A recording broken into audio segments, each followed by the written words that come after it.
mañana.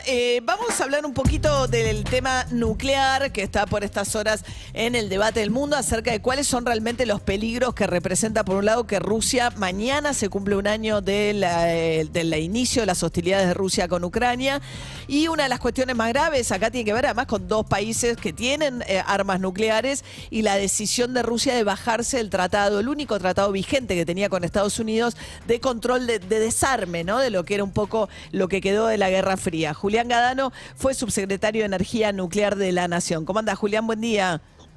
¿Qué tal, María? Buen día, ¿cómo estás? Bien. Bueno, nos tenemos que preocupar, estamos como en un... Bueno, nos tenemos que preocupar. Tenemos, digamos, ya vivimos preocupados, ¿no? Pero no más que hace una semana. ¿Por qué?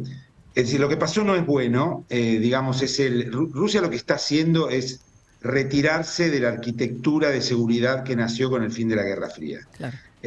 Arquitectura que representa una situación que ya no existe, digamos. Imaginemos el fin de la Guerra Fría, Boris Yeltsin, presidente de Rusia, y una fuerte asimetría entre Estados Unidos y Rusia. Estados Unidos le propuso en ese contexto a Rusia una arquitectura basada en varios principios, pero básicamente en dos pilares. Uno de ellos es la idea de que terminó la Guerra Fría y por lo tanto terminó la amenaza nuclear entre estados y que había que cooperar, digamos, ¿sí? Digamos, el primer pilar es la cooperación en materia nuclear, no para desarmarse, sino para controlar arsenales, ser transparentes, vigilarse, etc. Ese es el primer pilar, que Putin destrozó hace unos días. El segundo tenía que ver con una modificación de la amenaza, que nuevamente volvía a poner a Rusia y a Estados Unidos del mismo lado. La amenaza ya no eran estados, sino lo que después se denominó como el terrorismo nuclear, es decir, entidades no estatales que podían robar material, hacer digamos, aparatos de dispersión conocidos como bombas sucias, etc. Entonces se desató toda una arquitectura con entidades, con iniciativas. O sea, la posibilidad de un conflicto bélico o de algo, de una explosión nuclear ya no era dos países, sino alguien que te robara algo y lo usara de modo terrorista. Exactamente. Esa agenda fue impulsada cooperativamente por Rusia y Estados Unidos, ¿sí? Y se crearon instituciones, para dar un ejemplo, Global Initiative to Combat Nuclear Terrorism, etc. Eso nace en la década del 90. ¿Qué ha hecho Putin? Digamos, Putin de a poquito fue desmoronando eso. O sea, Putin se está desconectando de Occidente, está diciendo, no quiero cooperar en materia nuclear, no quiero cooperar con Estados Unidos, no tengo ningún interés en formar parte de esa arquitectura de cooperación que se diseñó en la década del 90. Y esta decisión de suspender el acuerdo START, que es un acuerdo no para desarmar, sino para limitar la cantidad de armas estratégicas, que son las más poderosas y las que llegan más lejos, ¿sí? Para decirlo rápidamente. Entonces lo que está diciendo Putin es, no tengo ya mucho interés en seguir cooperando en este sentido. Ahora, también tengamos en cuenta que esto no tiene muchas consecuencias, tiene enormes consecuencias políticas porque implica justamente que Putin sigue avanzando en este camino de desconectarse de un ámbito cooperativo que se había armado entre Rusia y Estados Unidos, o digámoslo así, entre Oriente y Occidente a partir del fin de la caída de la Unión Soviética. Y Putin dice, no me interesa esa arquitectura internacional y sigo dando señales contundentes en ese sentido.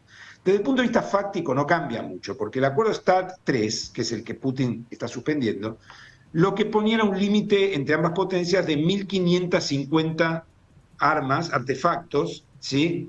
Ojivas, bombas, etcétera, en condiciones de ser desplegadas rápidamente o desplegadas. 1.550 armas es muchísimo, con 40 destruiste el planeta, digamos. Entonces es como si alguien se comprometiera, digamos, no, bueno, quiero abandonar el alcoholismo, no me voy a tomar más de 6 litros de tequila por día, digamos. Bueno, igual es un montón. Claro, entonces, la verdad es que desde el punto de vista práctico no cambia mucho. Lo que sí cambia, y hay que mirar hacia el futuro, es que Putin se está desconectando de todo ámbito cooperativo con Occidente. Y eso sí es preocupante. Claro, está claro.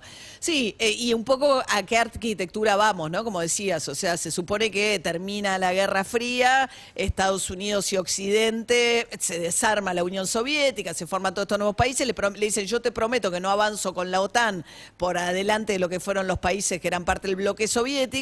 A partir de lo que Putin dice, no me cumpliste con esa promesa, y empieza como a desandar todo ese camino también, ¿no?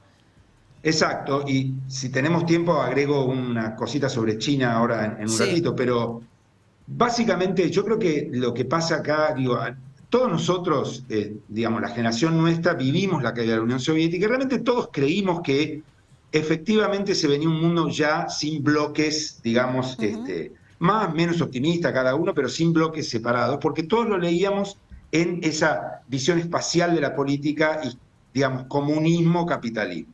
La realidad es que Putin es un dirigente político, un líder global muy antiliberal, que no cree en el liberalismo político, que le parece, no solo no cree, sino que se ve del lado opuesto a eso, que tiene que combatir eso.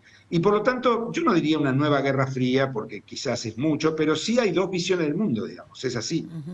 Eh, y esto me parece que se va a ir consolidando. En el medio está China, que nunca había participado en los acuerdos START, porque, digamos, la herencia de la Guerra Fría deja al mundo con el 90% de los arsenales. Hay alrededor de 10.000, entre 9.000 y 10.000 armas nucleares entre desplegadas y no desplegadas. ¿Sí? El 90% de eso históricamente ha estado en manos de Estados Unidos y Rusia como heredera de la Unión Soviética. China tenía mucho menos, pero mucho menos, el 10% que cualquiera de los otros dos, pero viene avanzando lentamente, con muy poca transparencia, nadie sabe muy bien lo que tiene, no hay acuerdos START, no hay cooperación, y lo que ambos, Rusia y Estados Unidos, suponen es que en 10 años, 12 años, va a tener más o menos la misma cantidad de armas nucleares que el límite que marcaban los acuerdos START. Claro. Entonces la realidad es que también ahí hay otro problema que los Eh, acuerdos START no veían, que es China. China, claro, ¿Sí? entra otro jugador. Sí, exactamente, que tiene el arsenal, tiene un arsenal mucho más pequeño, pero recordemos, es como decir, Ah. tomo 14 litros de tequila o tomo 3, Sí, sí, o digamos. Es sea, tiene un decir, arsenal lo suficientemente grande como para destruir el mundo, no importa si es mucho más chico que... y Ajá. muy moderno y no sujeto a ninguna vigilancia, Ujú, ¿sí? ujú. Estamos charlando Entonces, con bueno, Julián Gadano, que fue es experto en tema de energía, como escucharán, fue subsecretario de Energía. Julián, otro día nos explayamos más sobre esto que te quiero preguntar, pero una pregunta te quiero hacer igual sobre el tema del litio. Se supone que es la sí, fuente energética del futuro, que la Argentina, ¿no? Con Perú y Bolivia tienen o con Chile, Chile, con Chile, con Chile y Chile, Bolivia, sí. ¿no? El triángulo de una de las mayores reservas del mundo. ¿Es efectivamente la promesa, digamos, después de Vaca Muerta tenemos el litio? Sí, es un poco, la Argentina siempre tiene promesas, ¿viste? Es Sí. decir, nosotros tenemos, La de soja, hecho Vaca pasa, Muerta y ahora el sí, litio. sí, antes, es decir, vivimos de las vacas muertas, digamos. Sí. Primero las vacas reales que matadas por nosotros. No, el tema es, yo creo que es como vaca muerta, digamos. Tenemos una reserva gigantesca, una de las más grandes del mundo, tenemos reservas probadas un poco más chicas y tenemos producción un poco más chica. Y esto es bastante típico de la Argentina. Es decir, lo que tenemos en el subsuelo se convierte en riqueza para los argentinos, en trabajo, en empleo, en divisas, siempre y cuando lo saquemos. Lo saquemos obviamente de manera sostenible con el medio ambiente.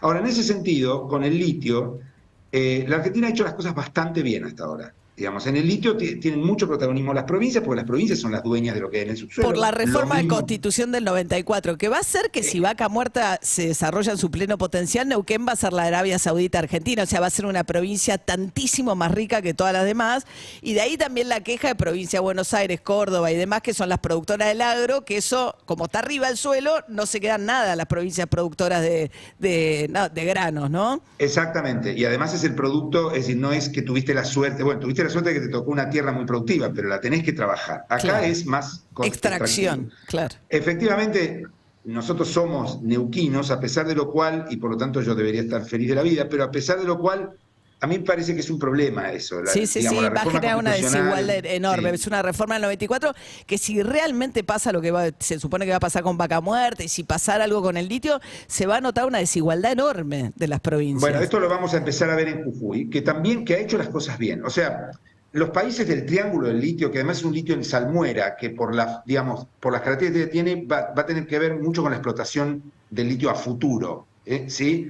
El otro gran productor de litio, que es Australia, tiene un litio que requiere de una extracción, digamos, que hoy es la más utilizada, pero que es un poco más compleja desde el punto de vista de la relación con el ambiente, entonces probablemente va a ser más problemática. Es decir, que tenemos todo el futuro por delante, y la realidad es que las dos provincias que están más adelantadas en ese sentido en la Argentina, Jujuy en primer lugar y Salta, han hecho las cosas muy bien, han incentivado la llegada del capital internacional, han incentivado la llegada de inversores y han puesto un marco regulatorio que garantiza, digamos, cierta regla de juego para los inversores y también cierto cuidado del medio ambiente, porque ahí están los salares, exactamente, claro, son lugares también geográficamente muy preciosos.